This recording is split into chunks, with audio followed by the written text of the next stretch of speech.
अस्सलाम वालेकुम। आज के सेशन में हम बात करेंगे कि बच्चेदानी की जो रसौली है वो क्या होती है, किन खवातीन में वो ज़्यादा होती है और बच्चेदानी की रसौली के साथ क्या क्या मसले मसाइल हो सकते हैं। अगर आप अनमैरिड हैं तो उसके साथ आपको क्या मसले हो सकते हैं। अगर आप बच्चे पैदा करने की एज में हैं, यानी आपकी शादी हुई है और आपके बच्चे नहीं हो रहे, तो उसमें बच्चेदानी की रसौली का क्या किरदार है। और अगर आप अपनी फैमिली कंप्लीट कर चुके हैं तो फिर बच्चेदानी की रसौली आपको क्या कहती है। और अगर आपकी माहवारी रुक गई है तो उस सूरत में बच्चेदानी की रसौली क्या कहती है। और इसके अलावा क्या क्या इसकी ट्रीटमेंट ऑप्शंस हैं, किस तरह से इसको अवॉइड किया जा सकता है और किस तरह से हमें इसके ट्रीटमेंट ऑप्शंस को चूज करना चाहिए। क्योंकि लोग इस पे बहुत ज़्यादा कंफ्यूज होते हैं कि आया कि हम इसका मेडिकल ट्रीटमेंट करवाएं, अगर आया कि हम इसका सर्जिकल ट्रीटमेंट ऑप्शन पे चले जाएं, या फिर वैसे ही अगर किसी को पता चल जाए कि हमें बच्चेदानी की रसौली है तो अमूमन औरतें बहुत ज़्यादा परेशान हो जाती हैं कि ये कैंसर है या नॉन कैंसरस है। तो बच्चेदानी की रसौली जो है वो बहुत ही एक कम्प्लेक्स टॉपिक है। आज हम मैक्सिमम चीज़ें उसमें कवर करेंगे और जो चीज़ें कवर नहीं होंगी उनको हम नेक्स्ट वीडियो में कवर करने की कोशिश करेंगे। तो आइए हम बात करते हैं कि बच्चेदानी की रसौली क्या है। बच्चेदानी की रसौलियाँ अमूमन, जिनको हम फाइब्रॉइड यूट्रस भी कहते हैं, ये वो रसौलियाँ हैं जो मैं आपको बहुत इंपॉर्टेंटली बताती चलूँ, जो कि नॉन कैंसरस है। फाइब्रॉइड यूट्रस या लियोमायोमा भी इसको कहते हैं, या बच्चेदानी की रसौली जिसको लोग आम जुबान में कहते हैं। पहली बात तो ये कि ये बहुत कॉमन है। मोस्टली फीमेल्स को जो बच्चेदानी की रसौली होती है वो फाइब्रॉइड यूट्रस ही होती है। और फाइब्रॉइड यूट्रस या बच्चेदानी की ये वाली रसौली जो है ये मोस्ट प्रोबेबली नॉन कैंसरस होती है, यानी कि ये कैंसर नहीं होता और इसके कैंसर में तब्दील होने के चांसेस भी बहुत ज़्यादा कम होते हैं। इसीलिए जब हमें पता चल जाता है कि किसी औरत को बच्चेदानी में रसौली है और वो फाइब्रॉइड यूट्रस है, तो हम उनको काउंसिल करते हैं कि ये कैंसर नहीं है, आप अपना स्ट्रेस लेवल और टेंशन लेवल रिड्यूस करें। हाँ, इसका इलाज किस तरह से करना है, क्यों करना है, वो हम आगे जाकर बताएं। अब आपको कैसे पता चलेगा कि आपको बच्चेदानी की रसौली है और इसमें क्या क्या सिम्टम्स आ सकती हैं। ये डिपेंड करता है कि आपकी एज किस तरह की है और ये डिपेंड करता है कि आप बच्चेदानी की रसौली का साइज कितना है। अब एज के लिहाज से अगर हम बात करें कि अनमैरिड लड़कियों की, तो उनमें पहली बात तो ये कि बहुत रेयर होती है, ये बहुत कम होती है, बच्चेदानी की रसौली के होने के चांसेस बहुत कम होती है। दूसरे नंबर पर आ जाती है 25 से 35 साल की उम्र की खवातीन जो शादी के बाद बच्चे पैदा करने की एज में होती हैं। उनमें भी मोस्टली ये डायग्नोसिस तब इसका बनता है जब उनके बच्चे नहीं हो रहे होते, यानी वो इनफर्टिलिटी का ट्रीटमेंट ले रहे होते हैं, बांझपन का ट्रीटमेंट दे रहे होते हैं, और जब वो अल्ट्रासाउंड करवाते हैं तो उनको पता चलता है कि हमारी बच्चेदानी के मुंह पे या बच्चेदानी के अंदर रसौली है, जिसकी वजह से हमल ठहर नहीं रहा। तीसरे नंबर पर वो खवातीन हैं जिनके बच्चे बार बार ज़ाया हो जाते हैं, मतलब 10-12 हफ्ते पे जाकर ज़ाया हो गए, या चौथे महीने पे ज़ाया हो गए, या 5वें महीने पे ज़ाया हो गए। तो उनमें भी अल्ट्रासाउंड पे उनको ये पता चलता है कि बच्चेदानी के अंदर रसौली है, जो कि बच्चे को प्रॉपर स्पेस नहीं दे रही, जिसकी वजह से वक्त से पहले बच्चे ज़ाया हो रहे हैं। और 5वें नंबर पे वो खवातीन आ जाती हैं जो अपनी फैमिली कंप्लीट कर चुकी होती हैं, लेकिन उनमें दूसरी अलामत क्या आ रही होती हैं। ये वो खवातीन हैं जो ज़्यादातर हमारे पास क्लिनिक्स में प्रेजेंट करती हैं, ज़्यादा शरह इन औरतों की है।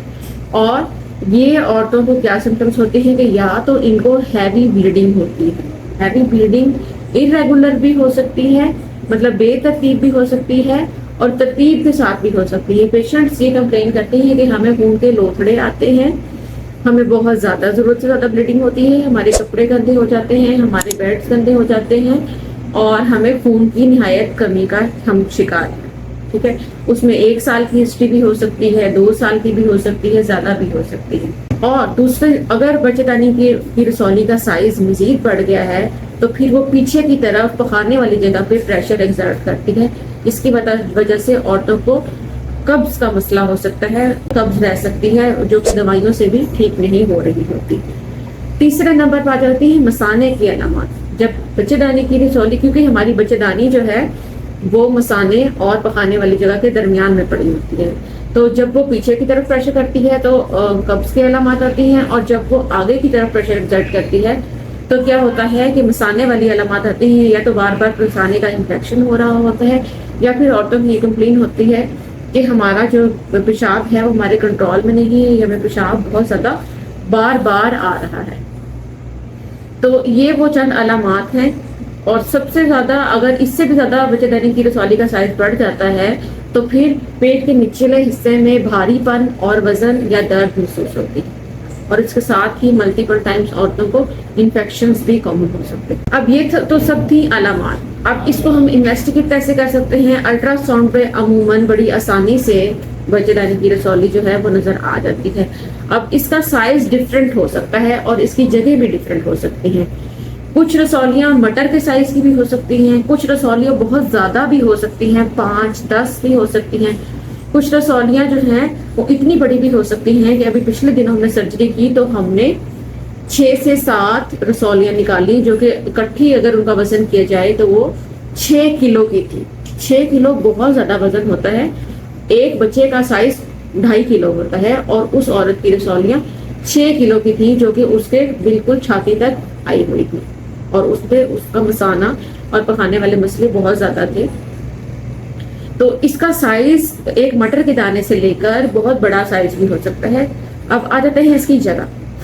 جو بچے دانی کی رسولیاں آپ کی کیوٹی کے اندر ہوتے ہیں یا بچے دانی کے اندر بڑی ہوتی ہیں، ان کو آپریشن کے ذریعے بھی نکالا جا سکتا ہے۔ لیکن جو بچے دانی کی رسولیاں بچے دانی کی دیوار کے اندر ہوتی ہیں، اور جن کو ہم انٹرامورل فائبرائڈز کہتے ہیں، یا پھر بچے دانی کے اوپر چپکی ہوئی ہوتی ہیں، ان کے لیے ہم سرجریکل آپشنز نہیں رکھتے۔ اب آ جاتے ہیں کہ بچے دانی کی رسولی کا علاج کس طرح کیا جا سکتا ہے، ان رسولیوں کی ٹریٹمنٹ آپشنز کیا ہے؟ تو ٹریٹمنٹ آپشنز ہمیشہ آپ کی ایج پہ ڈیپینڈ کرتی ہیں۔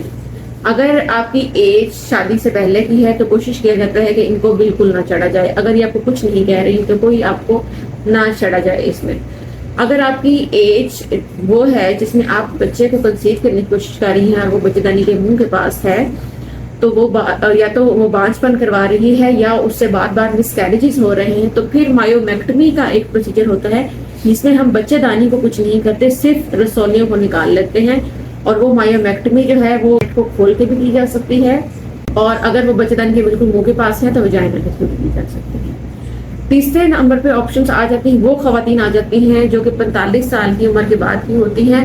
ان میں عموماً ان رسولیوں کا سائز زیادہ ہوتا ہے، اور ان میں پخانے کی یا مثانے والے مسئلے مسائل زیادہ ہو رہے ہوتے ہیں، اور ہیوی بلیڈنگ جو کہ ادویات کو رسپونڈ نہیں کر رہی ہوتی۔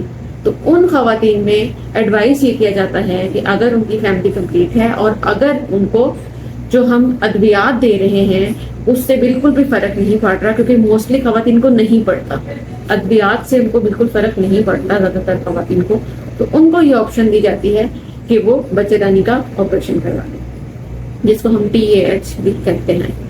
تو آج کے سیشن میں ہم نے اس کو کمپلیٹ کیا۔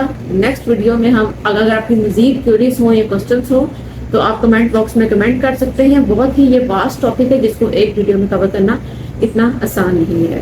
اس کے ساتھ ہی ہمارا آج کا سیشن کمپلیٹ ہوتا ہے۔ اللہ حافظ۔